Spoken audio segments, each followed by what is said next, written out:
Hello everyone. एक बहुत छोटी सी समस्या सामने आती है कि पेशाब करने के बाद हमें अनकंफर्टेबल फील होता है। बोला हम पेशाब करते हैं डॉक्टर साहब, तो हमें पेशाब की जहाँ पे हम पेशाब करते हैं उस जगह पे हमें बहुत ज्यादा जलन महसूस होती है।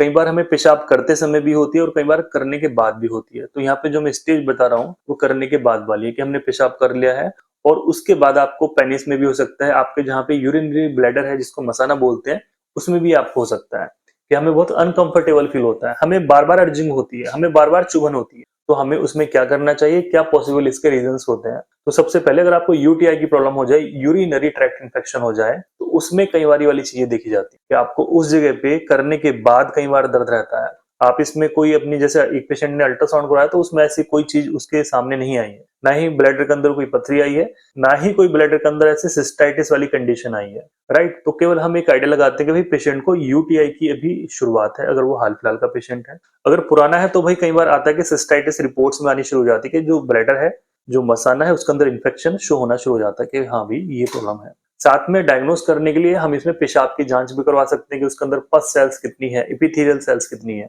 तो उससे हमें पता लग जाता है कि हाँ भाई यूटीआई की प्रॉब्लम हो रही है। तो पेशाब करने के बाद अगर आपको अनकंफर्टेबल फील होता है, कटन सी फील होती है, जलन सी फील होती है, स्ट्रेचिंग पेन फील होते हैं, पेशाब करने के कुछ समय तक वो बना रहता है, 1-2 घंटे तक बना रहता है, बार-बार आपको अर्जिंग हो रही है और थोड़ा-थोड़ा करके पेशाब आ रहा है, तो ये सारी चीजें दर्शाती हैं कि आपको यूरिनरी ट्रैक इन्फेक्शन है। या फिर कई बार होता है कि पथरी की वजह से हो जाता है कि हमारे ब्लैडर के अंदर थोड़ी सी पथरी आ गई है, क्रिस्टल्स आ गए हैं, बट वो आपको अल्ट्रासाउंड में शो हो जाएंगे। तो जो आपको मेडिसिन लेनी है वो कंडीशन के हिसाब से लेनी है। अगर आपको स्टोन है तो स्टोन के हिसाब से आप दवाई लीजिए, कि अगर आपको पथरी है तो पथरी के हिसाब से आप दवाई लीजिए। बात करेंगे जहाँ पे डायग्नोस नहीं हुआ है, कुछ भी डायग्नोस नहीं हुआ बट सिम्टम आपके अंदर ये आ रहे हैं, करने के बाद आपको बहुत ज्यादा जलन हो रही है। नंबर 1 होम्योपैथी मेडिसिन आती है, इसमें जो मैं अपनी प्रैक्टिस में यूज करता हूँ, अच्छे रिजल्ट मिलते हैं। पेशेंट एक-एक बार की मेडिसिन से, एक-एक बार की दवाई से वो ठीक हो जाते हैं। होम्योपैथी का सार्सपिरिल्ला मज़ेटिन चल रहा है, उसमें खास स्पेसिफिक सिम्टम यही है, पेशेंट को पेशाब करने के बाद इतनी समस्या रहती है। तो सार्सपिरिल्ला मदरटिन चल रहा है, इसकी पिक्चर मैं आपके सामने लगाऊंगा। गिलास पानी लीजिए, 10 से 15 बूंदे लीजिए, दिन में 3 बार लीजिए और 5-6 दिन तक लगातार लीजिए, ठीक हो जाएंगे। गर्म चीजें, चटपटा तला भुना बंद कर दीजिए, पानी मैक्सिमम पीजिए जितना आप पी सकते हैं, पानी गर्म मत पीजिए, पानी बिल्कुल नॉर्मल पीजिए और चाय बिल्कुल बंद कर दीजिए अगर आपको ठीक होना है। ऐसा नहीं कि हम एक पेशेंट से बोल रहा कि भाई आपको चाय बंद करनी है तो कहते हैं कि मैं कॉफी स्टार्ट कर दूं, तो ऐसा भी नहीं करना है, कॉफी और भी ज्यादा आपको नुकसान देगी।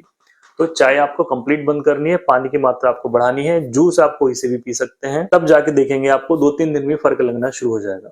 लगे कि फर्क नहीं हो रहा तो आपको और जांच करानी होगी, अपनी जो यूरिन है उसकी भी आप जांच कराइए, पेशाब की जांच कराइए, वरना बिना पेशाब की जांच के भी आप ठीक हो जाओगे। कोशिश कीजिए बाहर टॉयलेट ना करना पड़े, अपने घर में साफ सुथरी जगह में आप टॉयलेट कीजिए। राइट, क्योंकि बाहर से ही इस तरह के इन्फेक्शन ज्यादा लगते हैं। ये मेडिसिन दोनों लोग ले सकते हैं, दोनों लोग का मतलब है मेल पेशेंट भी और फीमेल पेशेंट्स भी दोनों ले सकती हैं, क्योंकि फीमेल पेशेंट के अंदर भी इस तरह के सिम्टम्स आते हैं तो उसमें भी दवाई काम करेगी। उनके अंदर ये इन्फेक्शन की मात्रा जो है थोड़ी ज्यादा और जल्दी हो जाती है क्योंकि उनकी जो यूरिथ्रा है वो छोटी है। राइट, तो इस तरीके से आप इस चीज को ले सकते हैं। जो पेशाब करने के बाद की समस्या है वो आपकी इससे हल हो जाएगी। इस वीडियो को आप ज्यादा से ज्यादा शेयर कीजिए जिससे लोगों को सही इन्फॉर्मेशन प्रोवाइड हो सके। Thank you so much.